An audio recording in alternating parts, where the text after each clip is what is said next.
ഉണ്ടായിരിക്കും, ഫീഡ്ബാക്ക് ഉണ്ടായിരിക്കും. ഇതിനിടയിൽ എൻകോഡിംഗ് പ്രോസസ്സ് ഇല്ലല്ലോ എന്ന് ആലോചിക്കേണ്ട. സെൻഡറിനകത്ത് നമ്മൾ അതിനെ കൂടി ഉൾപ്പെടുത്തിയെന്ന് വിചാരിക്കാം. ഓക്കെ, അപ്പോൾ sender, message, channel, receiver, decoding, feedback, പിന്നെ ഒരു എലമെന്റ് കൂടെ ഉണ്ട്, നോയിസ്. നോയിസ് എന്ന് പറയുന്നത് ഡിസ്റ്റർബൻസ്.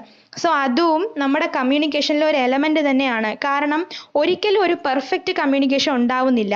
നമ്മളിപ്പോൾ എന്ത് തരം കമ്മ്യൂണിക്കേഷൻ തന്നെ എടുക്കട്ടെ, നമ്മൾ ചിലപ്പോഴൊക്കെ നമ്മൾ ഒരാളോട് സംസാരിക്കുമ്പോൾ നമ്മുടെ വാക്കുകൾ റിപ്പീറ്റ് ചെയ്യാറുണ്ട് ഇല്ലേ? നമ്മൾ ഫോണിൽ കൂടെ സംസാരിക്കുമ്പോൾ നമ്മുടെ എവിടെയോ നമ്മൾ സംസാരിക്കുന്ന ആളുടെ അവിടുത്തെ എക്സ്റ്റേണൽ സൗണ്ട് നമ്മൾ കേൾക്കാറുണ്ട്. സോ ഏതൊരു കമ്മ്യൂണിക്കേഷനിൽ നോയിസ് കടന്നു വരാറുണ്ട്. സോ ഇത്രയാണ് എലമെന്റ്സ് ഓഫ് കമ്മ്യൂണിക്കേഷൻ. ഇത് നമ്മൾ മുമ്പ് പറഞ്ഞതാണ്. സോ അത് ഡിസ്ക്രൈബ് ചെയ്യുന്നില്ല.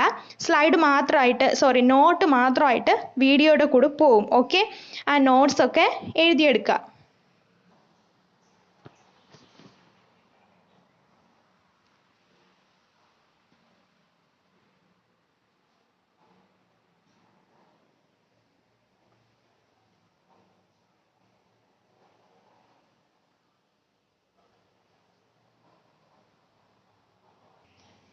ഇനി അടുത്ത നമ്മുടെ മെയിൻ വലിയ ടോപ്പിക് എന്ന് പറയുന്നത് 7 C's of effective business communication. അതായത് ബിസിനസ് കമ്മ്യൂണിക്കേഷൻ ഉണ്ടല്ലോ, കമ്മ്യൂണിക്കേഷനിലും ഈ സംഭവങ്ങളൊക്കെ വളരെ ഇമ്പോർട്ടൻ്റ് ആണ്.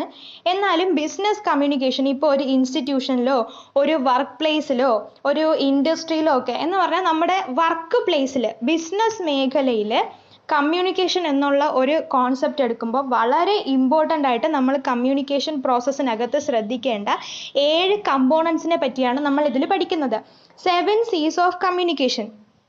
ഇതെന്ന് പറയുന്നത് ഓറൽ കമ്മ്യൂണിക്കേഷനിലും റിട്ടൺ കമ്മ്യൂണിക്കേഷനിലും ചിലതൊക്കെ നോൺ വെർബൽ കമ്മ്യൂണിക്കേഷനിലൊക്കെ വളരെ ഇമ്പോർട്ടൻ്റ് ആണ്. സോ നമുക്ക് സ്റ്റാർട്ട് ചെയ്യാം. ആദ്യത്തേതെന്ന് പറയുന്നത് കംപ്ലീറ്റ്നെസ്. ഈ 7 വേർഡ്സിൻ്റെയും ഫസ്റ്റ് ലെറ്റർ C ആയതുകൊണ്ടാണ് നമ്മൾ 7 C's ഓഫ് കമ്മ്യൂണിക്കേഷൻ എന്ന് പറയുന്നത്. ആദ്യത്തെ എലമെന്റ് എന്ന് പറയുന്നത് കംപ്ലീറ്റ്നെസ്. കംപ്ലീറ്റ്നെസ് എന്ന് പറഞ്ഞാൽ പൂർണ്ണത. It should convey all facts required by the audience. സിമ്പിളായിട്ട് പറഞ്ഞാൽ ഒരു പോയിന്റും വിട്ടുപോവാതെ എല്ലാ പോയിന്റുകളും ഉൾപ്പെടുത്തി വേണം നമ്മൾ ഒരു മെസ്സേജ് കൺവേ ചെയ്യാനായിട്ട് ശ്രമിക്കാൻ. സെൻഡർ എപ്പോഴും മെസ്സേജ് കൺവേ ചെയ്ത സമയത്ത് റിസീവറിൻ്റെ മൈൻഡ് സെറ്റ് കൂടെ മനസ്സിലാക്കി വേണം എന്ത് ചെയ്യാൻ, മെസ്സേജ് കൺസ്ട്രക്റ്റ് ചെയ്യാൻ. Complete communication develop and enhances reputation of an organisation. ഒരു ഓർഗനൈസേഷൻ്റെ റെപ്യൂട്ടേഷൻ എന്ന് പറഞ്ഞാൽ നല്ല പ്രശസ്തി, ഗുഡ് വിൽ. റെപ്യൂട്ടേഷൻ ഉയർത്തുന്നതിന് ഒരു കംപ്ലീറ്റ് കമ്മ്യൂണിക്കേഷൻ നല്ല രീതിയിൽ സഹായിക്കും. കാരണം ഈ ഓർഗനൈസേഷനിൽ നിന്ന് പോകുന്ന എല്ലാ പ്രോസസ്സുകളും വളരെ കംപ്ലീറ്റ് ആണെങ്കിൽ ഒരു ഡൗട്ടും ആർക്കും ഉണ്ടാവത്തില്ല.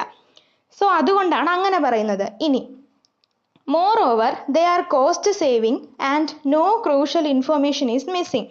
അതായത് ഈ കംപ്ലീറ്റ്നെസ് ഒരു കമ്മ്യൂണിക്കേഷനകത്തുണ്ടെങ്കിൽ അത് കോസ്റ്റ് സേവിങ് ആണ്, അതുപോലെ തന്നെ ടൈം സേവിങ് ആണ്. അതായത് നമ്മൾ എല്ലാ കാര്യവും നമ്മുടെ മെസ്സേജിനകത്ത് ഉൾപ്പെടുത്തി കഴിഞ്ഞാൽ റിസീവറിന് ഒരു ഡൗട്ടും ഉണ്ടാവില്ല. സോ അവർക്ക് എന്ത് ചെയ്യാം, നമുക്ക് വീണ്ടും അവർക്ക് എക്സ്പ്ലെയിൻ ചെയ്ത് കൊടുക്കേണ്ട ആവശ്യമില്ല. സോ നമ്മുടെ സമയവും നമുക്ക് ലാഭിക്കാം. കോസ്റ്റ് സേവിങ് മീൻസ് നമ്മൾ ഉദ്ദേശിക്കുന്നത് നമ്മൾ ചെറിയ ചെറിയ കോൺവെർസേഷൻസ് മാത്രമല്ല, ദൂര സ്ഥലങ്ങളിലേക്ക് നമ്മൾ കമ്മ്യൂണിക്കേറ്റ് ചെയ്യാറില്ലേ, ദൂര സ്ഥലങ്ങളിലേക്ക്. സോ അങ്ങനെയല്ല, നമ്മുടെ കംപ്ലീറ്റ്നെസ് നമ്മുടെ കമ്മ്യൂണിക്കേഷനകത്തുണ്ടെങ്കിൽ കംപ്ലീറ്റ് മെസ്സേജും കൊടുക്കാൻ നമുക്കൊണ്ട് പറ്റിയാൽ അവിടെ ടൈം സേവിങ്ങും ആണ്, കോസ്റ്റ് സേവിങ്ങും ആണ്. A complete communication always gives additional information. അതായത് ഒരു കംപ്ലീറ്റ് കമ്മ്യൂണിക്കേഷനകത്ത് നമുക്ക് പറയാനുള്ള എല്ലാ കാര്യങ്ങളും ഉണ്ടാകും, അതിൻ്റെ കൂടെ തന്നെ അഡീഷണൽ ഇൻഫോർമേഷൻസ് ഉണ്ടാകും. സോ റിസീവറിന് ഒരു ഡൗട്ടും നിലനിൽക്കില്ല. അതുകൊണ്ട് തന്നെ റിസീവറിൻ്റെ ഡിസിഷൻ മേക്കിംഗ് പ്രോസസ്സിന് ഈ കംപ്ലീറ്റ്നെസ് വളരെ രീതിയിൽ ഹെൽപ്പ് ചെയ്യും. അതായത് ഒരു ഡൗട്ടും ഇല്ല. സോ അവർക്ക് നല്ല രീതിയിൽ നമുക്ക് റെസ്പോൺസ് തരാനായിട്ട് സാധിക്കും. It persuades the audience. ഓഡിയൻസിനെ പെർസ്വേഡ് ചെയ്യും. ഓക്കെ, ഇത്രയാണ് കംപ്ലീറ്റ്നെസ് എന്ന് പറഞ്ഞാൽ. ഇനി അടുത്തത് കൺസൈസ്നെസ്. കൺസൈസ്നെസ് മീൻസ് ബോധം. Conciseness means wordiness. വേർഡിനെസ് എന്ന് പറഞ്ഞാൽ ഉദ്ദേശിക്കുന്നത് വളരെ ലീസ്റ്റ് പോസിബിൾ വേർഡ്സിൽ നമ്മുടെ മെസ്സേജ് കൺവേ ചെയ്യാൻ നമ്മളെ കൊണ്ട് പറ്റണം. അതായത് വലിയൊരു മെസ്സേജിനെ വേണമെന്നുള്ള സെൻഡർ മെസ്സേജ് മാത്രം ഹൈലൈറ്റ് ചെയ്തുകൊണ്ട് ചുമ്മാ വേണ്ടാത്ത നെസസറി അല്ലാത്ത വാക്കുകളൊക്കെ നമ്മുടെ കമ്മ്യൂണിക്കേഷനിൽ കയറ്റാതെ വേണമെന്നുള്ള വാക്കുകൾ ഉപയോഗിച്ച് വലിയ ആശയങ്ങൾ കൺവേ ചെയ്യാൻ പറ്റുന്നതിനെയാണ് കൺസൈസ്നെസ് എന്ന് പറഞ്ഞാൽ. ഇതും ടൈം സേവിങ് ആണ്, കോസ്റ്റ് സേവിങ് ആണ്, കേൾക്കുന്ന ഓഡിയൻസിന് കുറച്ചുകൂടെ അപ്പീലബിൾ ആണ്. കാരണം നമ്മൾ കുറേ സമയം പ്രസംഗിക്കുന്നതിനേക്കാളും ഈ ഓഡിയൻസ് എന്ന് പറയുമ്പോൾ നമ്മൾ റിസീവറിനെ തന്നെയാണ് ഉദ്ദേശിക്കുന്നത്. ഓഡിയൻസ് എന്ന് കേൾക്കുമ്പോൾ ഒരു കൂട്ടം ആളുകളൊന്നും ഒരിക്കലും ഒന്ന് അങ്ങനെ മൈൻഡിൽ വരരുത്. സോ നമ്മൾ ഒരു പ്രസംഗത്തിനേക്കാളും എഫക്റ്റ് ചെയ്യുന്നത് നമ്മൾ 1 മിനിറ്റത്തെ ഷോർട്ട് സ്പീച്ച് ആയിരിക്കും. അതായത് ചുരുക്കത്തിൽ പറയുന്നതാണ് എപ്പോഴും കേൾക്കുന്ന ആളുകൾക്ക് ഇഷ്ടം. സോ അപ്പീലിംഗ് ആൻഡ് കോംപ്രഹെൻസിബിൾ ആയിരിക്കും. കൺസൈസ് മെസ്സേജ് നോൺ റെപ്പിറ്റേറ്റീവ് ആണ്. ഒരേ കാര്യം പിന്നെ റിപ്പീറ്റ് ചെയ്തുകൊണ്ടിരുന്നാൽ ആർക്കായാലും അത് മടുക്കും. സോ നോൺ റെപ്പിറ്റേറ്റീവ് ആയിട്ടുള്ള മെസ്സേജുകളും നമുക്ക് ഉൾപ്പെടുത്താനായിട്ട് സാധിക്കും. സോ കംപ്ലീറ്റ്നെസ് ആയി, കൺസൈസ്നെസ് ആയി. ഇനി കൺസിഡറേഷൻ, പരിഗണന. സിമ്പിളായിട്ട് നമുക്ക് പറയാം, സെൻഡർ എഴുതുന്ന മെസ്സേജ് എന്ത് തന്നെ ആയിരുന്നാലും അത് ആരെ പരിഗണിച്ചുകൊണ്ടാവണം? റിസീവറിൻ്റെ മൈൻഡ് സെറ്റിനെ പരിഗണിച്ചുകൊണ്ടാവണം. റിസീവറിൻ്റെ നോളജ്, ബാക്ക്ഗ്രൗണ്ട്, ആറ്റിറ്റ്യൂഡ്, അതുപോലെ തന്നെ എക്സ്പീരിയൻസ്, ഇതെല്ലാം കണക്കിലെടുത്തുകൊണ്ട് വേണം സെൻഡർ മെസ്സേജ് കൺസ്ട്രക്റ്റ് ചെയ്യാനായിട്ട്. ഒരിക്കലും നമ്മുടെ ഓഡിയൻസിൻ്റെ അല്ലെങ്കിൽ റിസീവറിൻ്റെ സെൽഫ് റെസ്പെക്റ്റിന് മോശം വരുന്ന രീതിയിൽ ഒരു മെസ്സേജ് നമ്മൾ കൺസ്ട്രക്റ്റ് ചെയ്യാനായിട്ട് പാടില്ല. അതുമാത്രമല്ല, നമ്മൾ റിസീവറിൻ്റെ അല്ലെങ്കിൽ ഓഡിയൻസിൻ്റെ ഇൻട്രസ്റ്റ്, താല്പര്യങ്ങൾക്കനുസരിച്ച് വേണം നമ്മുടെ മെസ്സേജിനെ അറേഞ്ച് ചെയ്യാൻ. ഇങ്ങനെ അറേഞ്ച് ചെയ്ത് കഴിഞ്ഞാൽ ഇത് കിട്ടുന്ന ആൾക്ക്, റിസീവറിന് അല്ലെങ്കിൽ ഓഡിയൻസിന് ഒരു പോസിറ്റീവ് റിയാക്ഷൻ ഉണ്ടാക്കും. അതുമാത്രമല്ല, എന്താണോ പോസിബിൾ അതിന് നമ്മൾ കുറച്ച് ഇമ്പോർട്ടൻസ് കൊടുക്കുക. വാട്ട് ഈസ് ഇമ്പോസിബിൾ ആയ കാര്യങ്ങൾ പറഞ്ഞ് ആ ഒരു നെഗറ്റീവ് ഫീലിംഗ് നമ്മുടെ റിസീവറിന് ഉണ്ടാക്കാതിരിക്കുക. സോ ഇതൊക്കെയാണ് കൺസിഡറേഷനിൽ വരുന്നത്. ഇനി ക്ലാരിറ്റി എന്ന് പറഞ്ഞാൽ എന്താണ്? കൃത്യത. Emphasising on A specific message or goal at A time.